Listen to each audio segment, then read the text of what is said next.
central banks are reconsidering money and they are about to bring in a new type of money, and that pushes the public-private partnerships limits to a new level. And the giant question is, when will they use XRP for future transactions? Because investors are making their choices based on these developments, and what Brad stated there back then is now being implemented. And these type of partnerships are focusing more on low value but high frequency payments, and along with that utility of digital assets, another wave of institutional investors, new type of investors are actually boarding this. Let's see when it's actually going to take off, because if they use a digital asset backed by their central bank liabilities to fund the next stimulus, because this crisis is gonna go so far, it looks like at least next 2 to 3 months it will be in a similar situation. So the stimulus has to be in a continuous manner. So think how much volume that will be, and that's again a lot of low value payments. Institutions are waking up to this. They are understanding that the momentum of XRP in the financial institutions are increasing, or at least now they are ready to state it publicly that they are doing this. So maybe they have already accumulated enough, and this tells you and me to check our portfolio. Did we swap our XRP for some other asset for short-term gains? Or are you still waiting for a lower price to buy more? Or are you happy with the total amount of XRP you have bought during this long bear market? Because we surely will not have an excuse when the price of XRP goes up, because it was so long a bear market. If we wanted to buy, accumulate, this was the best time, or as of now, this is still the best time in my opinion. Welcome to the Scientific Investor channel, where we discuss crypto and science behind investing regularly. As new projects are being implemented with central banks, private institutions, the regulations are also stepping up. And as we just heard, ISO 20022 is coming, or it's already here, right? Based on the US regulations, which we recently saw, they're targeting 21st of next month. So this is kind of being implemented, and SWIFT just stated that they are kind of slow. They are lagging on this particular issue. So automatically, in order to get into this ISO 20022, they need a different solutions. And that's why central banks are really working so hard with the private-public partnership. Cropped up because of the privacy invasions. But what happens next? Is it going to be private companies, public companies, or is it going to be central banks that step up to the challenge on digital assets?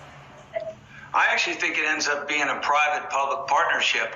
But clearly, not just with what Facebook has going on, but what we're seeing out of China is causing central banks around the globe to reconsider, paper money. And certainly the technologies exist today to really enhance the way the monetary system works. Those guys who really have the inside connections, they believe in this. They are talking about a new monetary system which works based on the new technology. And they also state that the paper money is going away. And when they actually talk about a new type of money coming out, they are highlighting or pinpointing that it's gonna be the partnership with central banks and private companies. Listen to this. Thought out because they talked about linking it to a basket of currencies, and being an ex-FX person, it made no sense to me. I think they've come a long way in their thinking, and clearly if you're a central bank or a government, you don't want to lose control of your money. But I think the solution is central banks working with private companies to come up with a new type of money. Based on all the different documents which we went through, for us it's kind of sure that it's happening and it should be happening. But at the end of the day, majority of the XRP investors or XRP traders come on and ask, okay, I agree with that, but when will they actually use XRP, right? So listen to the answer from Brad. Providers is now on RippleNet. Can we expect to see them use XRapid for GoDaddy and for Uber? I also like this question. It's kind of consistent with what I talked about before. For all of these payment providers and even banks, if we can lower their cost, if we improve efficiency by even 10 basis points, the capital will flow to the most efficient path. Yeah. And so, again, we don't pre-announce customers until we're ready to talk about those customers. But I think that we are already seeing real traction with XRapid that we're publicly obviously already talking about. And I think as more people understand how that is making payments more efficient. And this was the scenario when it was XRapid. Now it is on-demand liquidity. The traction has been increasing, and it was increasing, and now it has increased a lot. Brad really highlighted that capital will flow into this. And when we talk that capital is going to come in, we also have to consider capital is coming in. If we see institutions, they are changing their attitude, or at least they're announcing that publicly.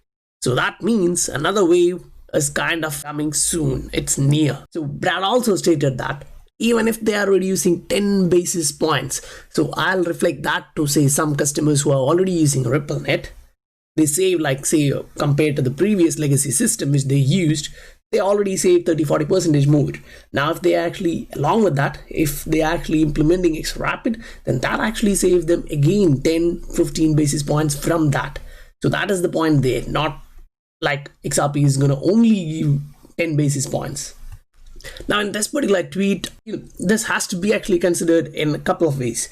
Previously, we here in this channel, the Scientific Family, we already talked about this. Say either you go towards Ripple, partner with them, or you go again partner with another partner of Ripple. So that's kind of getting into the same network. As the network is expanding, the nodes are increasing, and the value for someone new to get in this is actually increasing. So here what you have to see is Uber is now partnering with a Ripple's partner, and they're kind of going against MoneyGram. So whatever happens with MoneyGram, it's okay for us because the network is increasing and Ripple is expanding. So if you look at the customer base, it will be more. Say you'll get more customer using the network from Uber, and then you'll have the same from MoneyGram. So now the payments and the remittance area is increasing. Now do you understand why they are stating they're focusing more on low value payments? Because that's the area where the friction is so high. Because for high value payments, it kind of works in okay way, or at least they are okay with the current existing system. But for the low value payment, which are high in frequency, customers like you and me, we would like to send it now and receive it in the destination within minutes, because that's how we are now used to with the technology, right? And then if this was an institutional side of utility perspective, this is an institutional side of investment perspective. Now Buck is actually retweeting Bloomberg's post, in that they are actually showing you that companies are rushing towards new capabilities to become crypto's prime broker. Now this is going on mass media, kind of showing the mass media that that is something you have to check out, and they will come in automatically. Bloomberg is inviting, say for example, in my opinion, the mass public, whereas Buck is getting in institutional investors there. So that actually kind of introduce, say, high net worth individuals into this asset space. And this is kind of happening worldwide. The digital asset is being a norm. South Korea is kind of creating a new digital asset consortium, and they are kind of looking at new era of investing, new era of utility. So banks are coming in, leaning in, because they know that the future is this. If they don't come into this, they're gonna be invalidated from the space just because some fintechs came in. They'll be kicked out.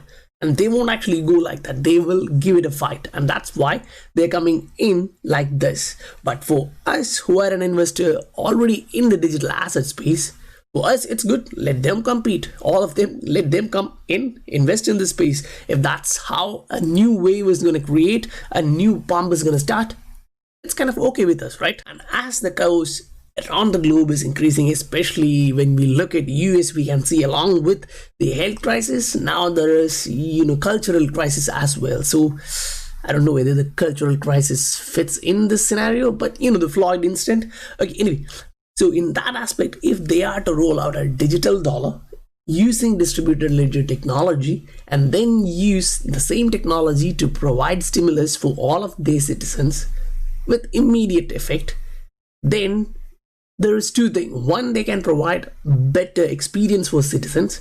Along with that, they can also use a new technology and change the monetary system to use their liabilities as funding source, because if they are going to use a synthetic central bank digital currency, that enables them to do this. Because it's like the fintech is everywhere now, and the Congress is actually working on this. They are trying to put up all the pieces of puzzle together and to understand this, because for us who are here, who do the research regularly, go through different documents, read the government documents, white papers, all the stuff, we kind of have a background picture of what is happening. But for them, you'll have to explain. If, say, for example, Ripple, the company is going in, they need to take that time, explain it over and over again, and then point towards the new future, new regulation. It's like this. In order to reach there, you have to go through this, blah blah blah. So it'll actually take time for them. Now, again, back to the investment perspective from the institutional investors. BlackRock invests in online payments firm. Now, that is another thing, right? Investors, institutional investors, they are now understanding the utility. They are now understanding that the payments space is so huge, no one company can get it all. They believe like this. But the foundation of new system, if it is the interledger protocol, then one company will not take it all, but one company will facilitate all the payments, and that's where we are really going towards. And the institutional investors are understanding this, right?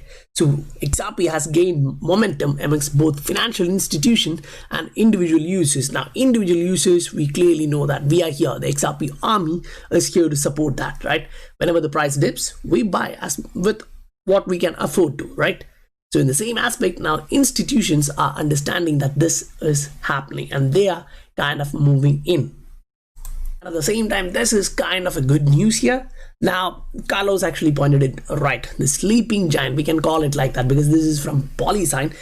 Based on what we heard from Dave just previously, Polysign is going to be huge. And we also presented in a previous video here that who are on the list of Polysign, and there are guys who used to manage quadrillions in their asset management portfolios. So if they are included here in Polysign, that is for a reason, because this is going to be a custody solution which is going to be so huge.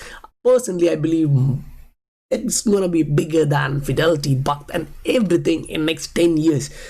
Why? Because I believe this is actually built to work with the ILP, work on ILP, work above ILP, however you say. But this is going to be something, an asset custody service, which is directly tied up with a Ripple. You can get all the nodes connected through it, get your asset from anywhere in the world and put it here. And that's going to be the safest one as far as I see. If the price of XRP is actually depressing you, think that is what it was meant to happen with the retail investors, because as the institutional investors are coming in, they really want this to happen. If you look at the market cycle in different way, Wall Street cheat or anything, you can actually see depression is a factor which is there before the next market cycle initiates. And now if you go through Twitter, Facebook and all the social media related to XRP, you can actually see that depression is kind of increasing, and now it's kind of at an all-time high level. If this is like this, even if it pumps a couple of times, majority will say, no, it's gonna dump.